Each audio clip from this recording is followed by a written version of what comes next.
In this video, I'm going to share my thoughts on conventional lifts. So the first thing I'd like to make very clear is that I have absolutely nothing against the conventional movements or those who choose to practice them. As a matter of fact, most of these exercises are time-tested, effective strength and muscle building practices. And if you tune into my weekly Q&A videos, you will find that I am constantly talking about these movements. I give advice on the conventional lifts, I practice them myself, and I even have a free novice program which includes the essentials. And I also believe that novices or first-year lifters should make that the majority of their training. I believe that you must build a base first before moving on to more specialized program. So for example, if you have lagging arms, well, you should focus on your bench press, overhead press, maybe an extension or two, and focus on that strength development. And then only once you have that rock established could you start chiseling it, okay? Because a lot of guys are trying to chisel a pebble. So that said, I completely reject the ideology that conventional lifts are worthless. I reject that 100%. And if anybody tries to tell you otherwise, they are a slanderous, lying fraud, because I have never stated in any of my videos that conventional lifts are worthless. Never, ever, and I never will, okay? That said, what I believe in is objectivity. I believe in logical thought, and I believe in looking at things from the objective point of view. I completely reject all dogma and bias, and the vast majority of my advice is catered for recreational drug-free lifters. That said, when I promote unconventional lifts, it's not because I'm trying to be different or hide my strength, as some people would like to state. I'm just doing so because that is what I choose to train. I find it rather enjoyable. And I believe in complete freedom to do whatever you like. If you choose to be a boxer, then go be a boxer. If you choose to be a competitive bodybuilder, then be a competitive bodybuilder. If you choose to be any athlete or any type of lifter, that is completely up to your own freedom. I believe in freedom of lifting, and I even believe in freedom of activities.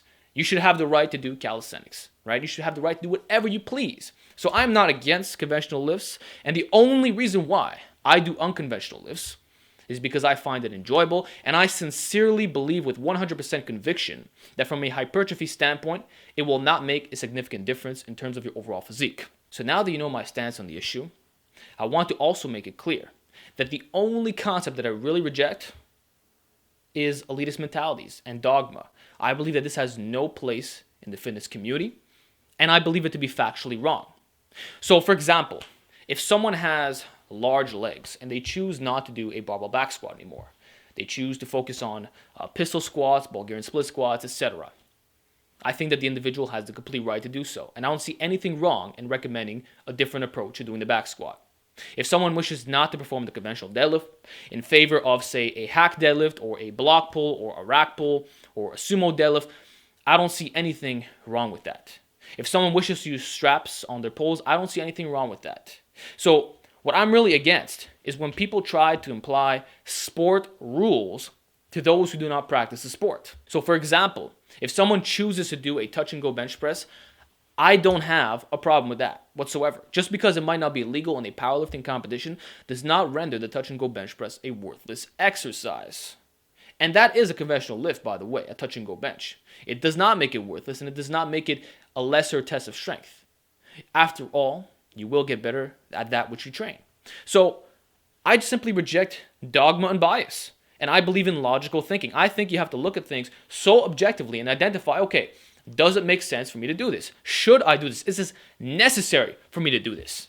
That is my real stance on the issue. And it just so happens to be that a lot of unconventional lifts are very safe and they build exceptional physiques. For example, the landmine press. The landmine press will build your delts and your upper chest to a tremendous extent. It's not really necessary that you do incline presses if you're doing landmine presses. One-arm dumbbell presses, fantastic exercise. I can list you a bunch of movements. The T-bar row is excellent. The Yates row was excellent. The trap bar deadlift is absolutely phenomenal. And one thing about the trap bar deadlift is that it's great for a lot of athletes too.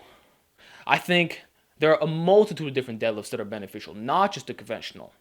I believe in stiff-legged deadlifts. I believe in deficit deadlifts. I believe in Romanian deadlifts. I believe in snatch grip deadlifts. I believe in block pulls. I believe in rack pulls. I believe in deadlift with bands. In other words, I believe in complete freedom to do whichever style you prefer. And I don't think there's anything wrong about suggesting these things. I don't think that makes me a scammer or a liar or a fraud in any type of way. If anything, it makes me normal. If anything, it makes me a person that can see beyond the dogma that is so prevalent in the fitness community. Does it make me a bad person to say that there is nothing wrong with doing a trap bar deadlift? Is that really a bad thing? I don't think so. Is it bad if I say, you know what, if you don't want to do a back squat, do a front squat? Is it bad for me to say that?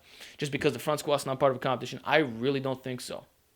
What if someone says, oh, I don't want to do the bench press, I want to do weighted dips? Am I going to say you're weak for not doing the bench? Absolutely not. What if someone exclusively wants to do the overhead press? They want to take an entire year off benching just overhead press. Do I have a problem with that? No. What if someone wants to use bands and chains on their bench press? I see absolutely nothing wrong with that, especially if they're recreational lifters. I think it will provide a different stimuli. What if someone wishes to use a slingshot on their bench? I don't see anything wrong with that. What if someone wants to do block pulls to spare the lower back and promote better recovery? I don't see anything wrong with that. What if someone wants to use straps on double overhand deadlifts to prevent the chance of getting a bicep tear or using hook grip? Again, I don't see any logical reason to assume why that is a bad thing. None whatsoever. So I really don't have anything against conventional lifts, guys. I really, really don't. I think you should do whatever you like. And if you look at my interview section on this channel, the interview playlist that is, I've interviewed competitive powerlifters such as Pete Rubish, Steve Gentili, Richard Hawthorne, Tyler Yeager, and I plan on getting many more. And I plan on getting much more different athletes as well from different fields, maybe boxing, maybe strongman, because I respect all sports. I respect the diversity of sport, okay? And I don't judge people for what they decide to do with their bodies.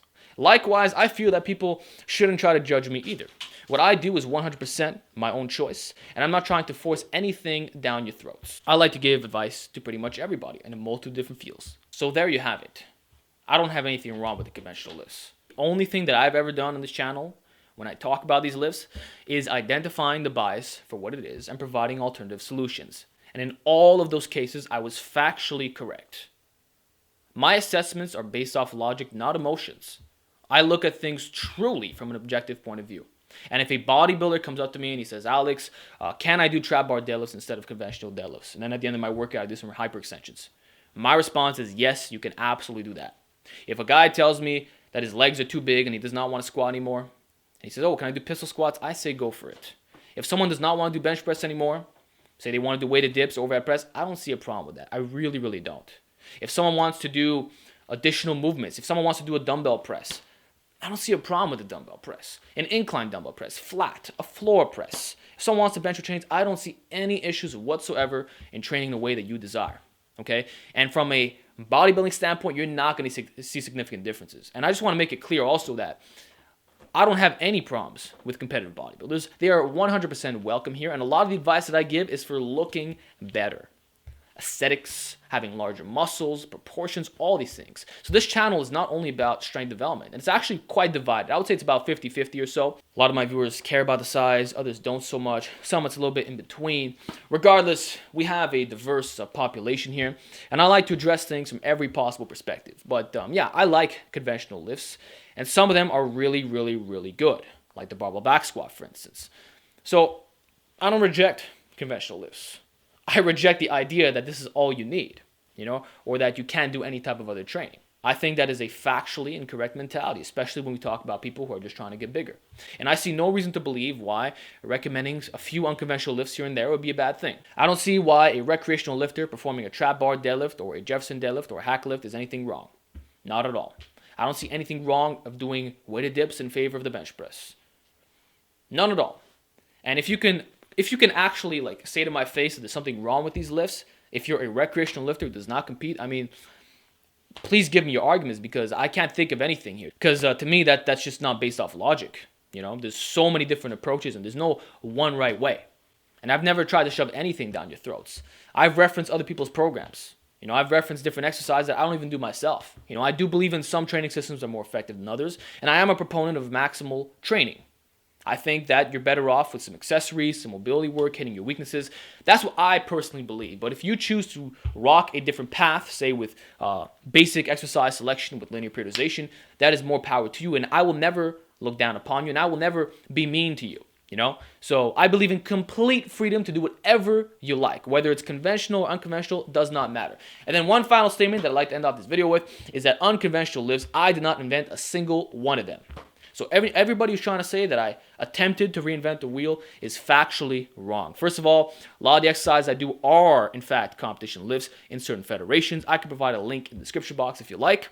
So these are real competitions that are still practiced to today. And also, a lot of these lifts have been done for decades and even centuries, such as the hand and thigh lift. That is an old school lift that was practiced in the 1700s. In 1741, 1,300 pounds was lifted using barrels and chains. So when people try to make the claim that this is all new stuff and that you should only conform to what people are referring to now as conventional lifts, that is, again, a factually incorrect statement. I'm talking about facts here. Not emotions, not opinions. I'm referring to actual verifiable facts if you look at history and actual competitions. So most of these unconventional lifts used to be conventional some time ago, and they were practiced by thousands of people who did them. And they were all effective, time-tested movements that did build strength and size. So there's nothing wrong with unconventional lifts either. In fact, many of them are a lot safer than some of the conventional lifts, and they provide equal, if not better, muscular development. But again, I'm not going to go on about that subject. I just want to end off by saying that they are effective, they do build strength, and they are time-tested, okay? And the proof is in the pudding. So that's all I want to talk about in this video. The only thing I reject is bias and extreme thinking. Nothing else.